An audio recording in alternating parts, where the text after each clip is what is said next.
ഇപ്പോൾ സ്റ്റേജിൽ പ്രസംഗിച്ചുകൊണ്ട് നിൽക്കുന്നതാണ് ഒഡീഷ മുഖ്യമന്ത്രി മോഹൻ ചരൺ. അതുകൊണ്ട് തന്നെ മൂപ്പരുടെ സെക്യൂരിറ്റിന്റെ ഭാഗമായിട്ട് ചുറ്റിനും പോലീസുകാരും പട്ടാളക്കാരും വണ്ടിയും എല്ലാ സാധനങ്ങളും ഉണ്ട്. ഇത് കഴിഞ്ഞിട്ടാണ് ഇനി അടുത്ത സ്റ്റേജ് പ്രോഗ്രാംസ് ഒക്കെ സ്റ്റാർട്ട് ചെയ്യാൻ പോകുന്നത്. അങ്ങനെ സ്റ്റേജ് പരിപാടികളൊക്കെ തുടങ്ങിയിട്ടുണ്ട്. ഡാൻസ് ആണ്. അപ്പോഴത്തേക്ക് ആളുകളൊക്കെ ഏകദേശം പോയിട്ടുണ്ടായിരുന്നു. ഇതെന്താ പരിപാടി, ഏതാ ഡാൻസ് എന്നൊക്കെ എനിക്ക് ആരോടെങ്കിലും ഒക്കെ ചോദിക്കണമെന്നുണ്ടായിരുന്നു. പക്ഷെ എനിക്ക് ഒഡിയ ഭാഷ അറിയാത്തത് കൊണ്ട് ഞാൻ പൊട്ടൻ ആട്ടം കാണുന്നത് പോലെ കുറച്ചു നേരം അത് നോക്കി നിന്നു. സംഭവം എന്തായാലും കാണാൻ നല്ല രസമുണ്ടായിരുന്നു. ഒരു മൈൽഡ് മ്യൂസിക് ഒക്കെ കൊടുത്തിട്ട് ഇങ്ങനെ നല്ലൊരു നൈസായിട്ടുള്ളൊരു ഡാൻസ്. അതിൻ്റെ ഇടയ്ക്ക് കാര്യമായി കൊട്ടും പാട്ടും ഒക്കെ നടക്കുന്നുണ്ട്. ഇത് ഏതാ ഡാൻസ് ഒന്നും എനിക്ക് അറിയില്ല. അറിയുന്ന ആരെങ്കിലും ഉണ്ടെങ്കിൽ കമൻറ്റ് ചെയ്താൽ മതി. നമ്മളെ നാട്ടിലെ കഥകളി മോഹിനിയാട്ടം പോലെയൊക്കെ കാര്യമായ എന്തോ നൃത്ത പരിപാടിയാണെന്ന് തോന്നുന്നു. സംഭവം നമ്മളെ നാട്ടിലുള്ള പോലെ തന്നെ. നമ്മളെ നാട്ടിൽ ഈ പരിപാടിയൊക്കെ തുടങ്ങി കഴിഞ്ഞിട്ടുണ്ടെങ്കിൽ ആളുകളൊക്കെ എസ്കേപ്പ് ആവും.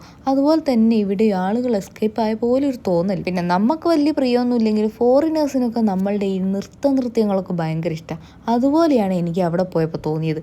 ഇവർക്കാർക്കും വലിയ പിടിച്ചില്ലെങ്കിലും എനിക്ക് ഈ കാര്യങ്ങളൊക്കെ നന്നായി ഇഷ്ടപ്പെട്ടു. നല്ലൊരു ഡാൻസ് പരിപാടി. എന്തായാലും എനിക്ക് ഇഷ്ടപ്പെട്ട സ്ഥിതിക്ക് കുറച്ചുകൂടി അടുത്ത് പോയിരുന്ന് കാണാമെന്ന് കരുതി. അങ്ങനെ നടന്നു പോകുമ്പോഴും കുറേ ബലൂൺ ഇങ്ങനെ മുകളിൽ ഹൈറ്റിൽ ഇങ്ങനെ നിൽക്കുന്നത്. ഇത് പലതിൻ്റെ പരസ്യമാണ്. കാണുമ്പോൾ മുകളിലായതുകൊണ്ട് ചെറുതായിട്ട് തോന്നും, പക്ഷേ നല്ല വലുപ്പമുള്ള ബലൂണാണ് ഗൈസ്. നമ്മുടെ നാട്ടിൽ ഇങ്ങനെ ബലൂണിൽ പരസ്യമൊന്നും ഇങ്ങനെ ചെയ്ത് വെച്ച് കണ്ടിട്ടില്ല. ഇനി എന്തായാലും വരുമായിരിക്കും അല്ലേ. ഈ ഡാൻസ് കണ്ട് ഹരം പിടിച്ചു പോയതുകൊണ്ട് ഞാൻ കുറച്ച് നേരം കൂടി കണ്ടിരുന്നു. എന്നാലും ഇതേതാ ഡാൻസ് എന്ന് എനിക്ക് തിരിയാത്തത്.